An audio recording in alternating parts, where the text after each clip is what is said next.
Superheroes come in different forms.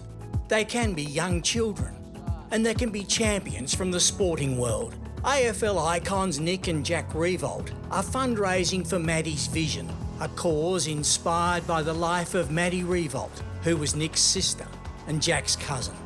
Maddie passed away from aplastic anemia, a bone marrow failure syndrome. She was just 26. In this Big Bash season, Maddie's vision will be fundraising for groundbreaking genetic research at the 2 Melbourne Derbies. What was really distressing at the time and still today is in an age of such wonderful technology advancement, particularly with medical research, that half of these young people that are diagnosed are still going to lose their lives.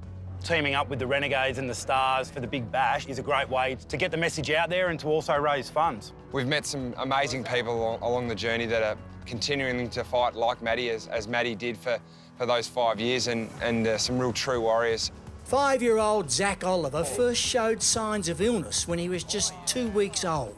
Every time he got sick, he basically was flatlined. We would end up in hospital, he would have blood transfusions, underwent many tests to try and figure out what was wrong, just in and out of hospital, bone marrow biopsies. His doctors always said that his bone marrow looked ugly and that they knew that something was going to eventuate.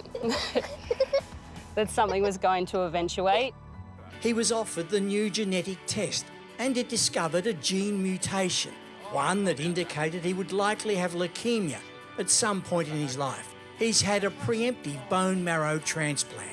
It definitely saves lives. It impacts treatment, it makes diagnoses, it gives surety to families who don't have a diagnosis to know what to expect. It saves lives and impacts lives.